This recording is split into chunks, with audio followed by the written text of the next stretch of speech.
Hello everybody. Let's talk a little bit about vision, mission, and goals. This will be a setup for your first assignment in this class. It'll be a team level assignment. So let us proceed. What is a vision? Hey, without vision, organizations have no chance in creating their future. They can only react to it. It's like being an amoeba, right? There's some little environmental insult and an amoeba might shy away from it, but it has no capacity to plan or look toward the future. So vision allows us to be proactive rather than reactive. It's a guiding philosophy, right? Tangible image that are consistent with an organization's future environment. Disneyland, for example, the happiest place on earth in the 1950s, late 50s. Disneyland, opened up in 57, 58. Walt Disney thought about, embedding people kind of in the movie and the cartoons, and he called it the happiest place on earth. I know a bit about Disneyland. My dad worked at Disneyland from about 64 into the 80s. He worked 25 years in the Disneyland band. He was a musician. And when I was a kid, and I was staying with my dad instead of my mom, because they were divorced, my dad would take me to work with him, right? And I would spend all day at Disneyland while he's working, and I would do my thing. I loved Disneyland. Grew up in Disneyland.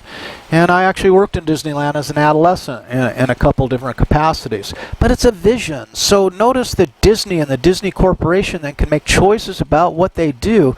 Is this consistent with our vision? Right? Is kind of the way that goes. So I want to give you an example of a vision, right? And Merck's vision. So let's pick on a company, any company, and you'll see how this leads up to your assignment.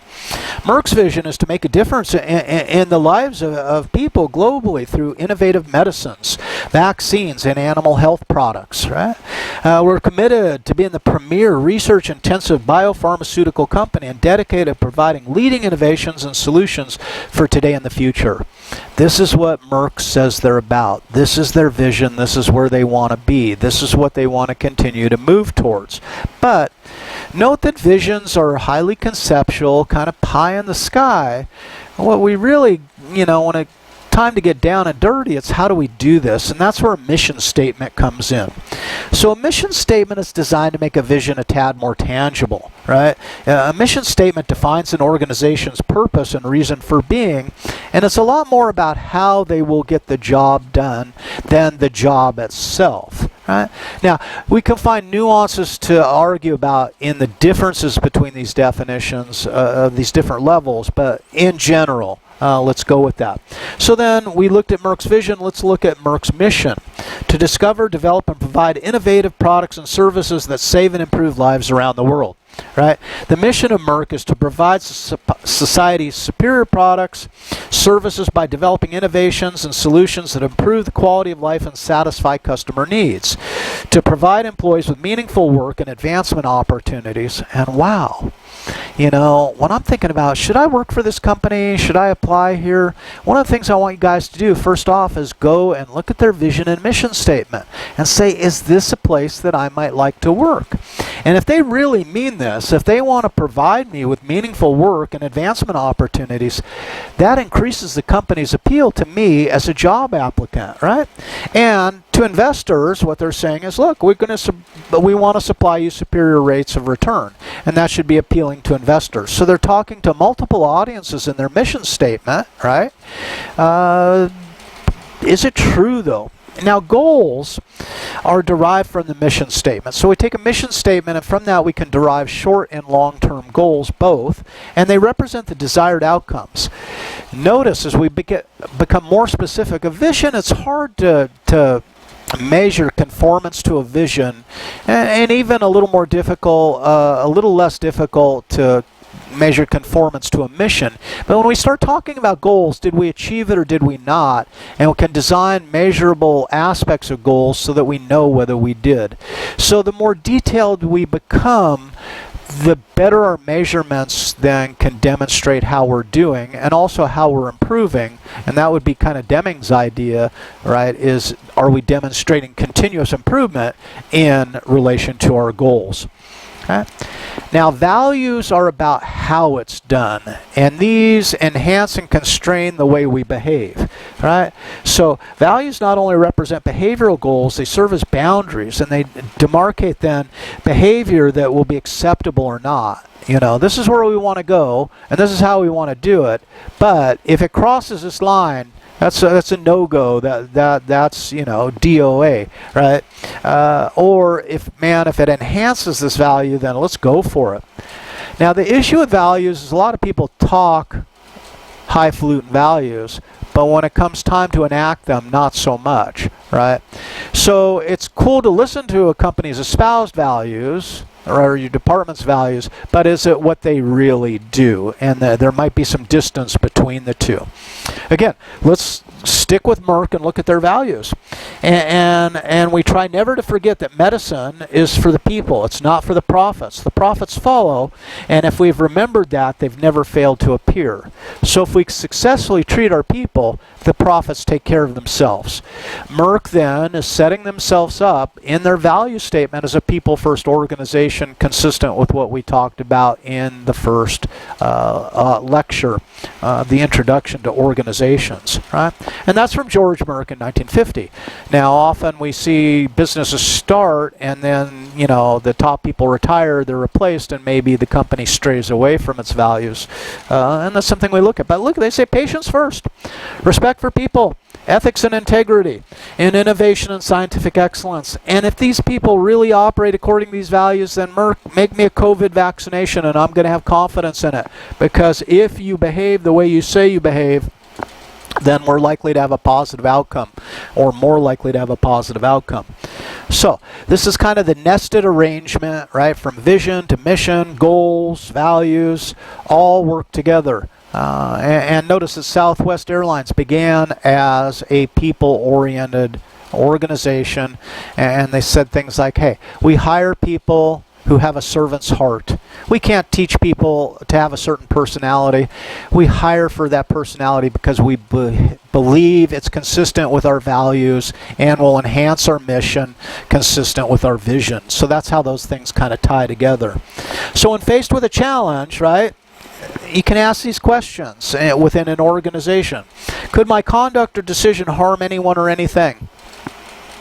And this is what Merck expects managers to ask, right? Will my conduct violate the trust of customers, patients, shareholders, or other stakeholders? Am I willing to be held accountable for this decision and action if it appears in the media? So if it's reported in the media, am I willing to stand up and say, yes, that's what we did, and this is why we did it? And either I'll stand by it or I was wrong and I apologize. Not enough of that. It seems like we live in a culture of double down now. You know, people screw up and what do? Instead of saying, oh, shoot, I was wrong and I'm sorry, they double down and triple down. Right? Do I know for certain my proposal actions consistent with the letter and spirit of our company policies as well as applicable laws and regulations? So Merck is saying that we expect our managers to, in fact, ask these questions about their own behavior on a continuous basis. Okay. Now let's compare this to Boise Incorporated. Now I worked for Boise Cascade, right, and they became Boise Incorporated, and you know, I was becoming less satisfied with Boise as I was staying there longer, Boise Cascade, and I was going to school part-time and I wanted to go full-time, so eventually I quit my job, which is kind of chump because Boise invested quite a bit of money into me and they didn't realize it, but I'm not an indentured servant. So Boise's mission, as we focus on delivering the best return for our investors, all right, I'm done. You know, if investors come first, man, investors do least in the process of everyone. Sorry to say that, but you know, the investors have money and they're able to invest money. They're investing what they have. It's not a high effort. It's the working people, it's the customers, it's the suppliers. These are the people who really put in the time. Already they're saying investors come first, right? We can be trusted to do what we say and take responsibility for actions, which is cool, on which we base our values and principles. But man, that is, you know, a pretty bare bones mission statement. And then their values, you know, they may be consistent with these values or not. They may just espouse them. They may enact them. And we can do that by observing their behavior on a grander scale. Anyway, what I would hope that is if you're considering working for a company, you go to their website and you look at their mission, you look at their values, right? You look at their vision statements and you say, is this consistent with me? Is this someone I can work for? Is there something in here that makes me worry that I might not be an appropriate fit? So I think that's always an important consideration. So rest assured, we're going to explore these ideas again. But for now, I want to go to homework 1 for you guys.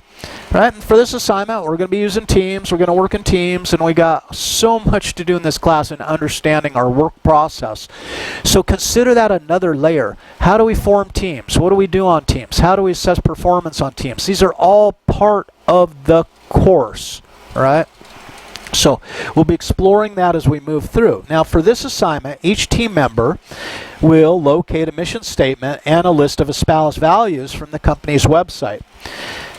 Each team needs to determine their deadline, and you'll report on that as part of the assignment for this interim piece. So we have the assignment as due on X day at X time, but we're not going to do it at the last minute. That's bullshit, right? What we're going to do is we're going to set interim deadlines on a lot of the assignments that say this portion of the assignment needs to be completed by everyone at this time so that we're prepared to complete the entire assignment by that deadline. So I'm going to be often asking you for your incremental deadlines and you to report on those. Okay, so determine the deadline. Each team member will copy the web address and the mission statement, values, and put it all in a team shared workspace. I'm going to show a preference for you guys to use Microsoft 365 for this. We have to consider that some of our students may be in countries where Google is not allowed, so Google Docs does not become an option for them.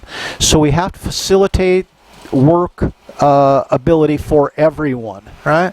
And this is another thing that we're going to learn to do as part of this course, and hopefully each team has someone who understands a little bit about this and can help the rest of the team, but we'll figure it out because we're Buckeyes and we're Buckeye strong, right? So 3, team will then select one of the 6 mission statements and values. For the selected mission statement, A, answer the question, how many team members would work for this company based on the mission statement values? There's going to be a table to fill out to present your information in a way that would be consistent with business practices. B, does the mission statement and values support each other, or are they somewhat contradictory? Let's flex our critical thinking muscles, right? Vote on this. And again, then display the vote. Finally, C is team suggest, has a team suggest an addition to the mission statement and or values list. Okay? Now, there's a couple layers to this assignment. Obviously, to complete the assignment, to get to gain the points, to understand the relationship of values to mission statements, right? To begin to decide how the team will do business, and also to get to know each other. So there's even kind of an implicit icebreaker function in this assignment as well, but not one of those silly icebreakers that we have to do that seems kind of meaningless, like what kind of animal would you be if you could be any kind of animal, right? Not that I haven't used those in team environments, because I've done a lot of team training, but I want to kind of keep it a little more practical. At least try to in this class experiment with those ideas. So that's it for this. That's your homework 1. Questions? Where are we going to answer questions? Well, we've got that weekly Zoom session, right? So that's a good place to ask questions that everyone can learn from. We also have office hours 3 times a week as described in your syllabus. So we'll ask questions as we need to. That's it for our first assignment, guys. Enjoy.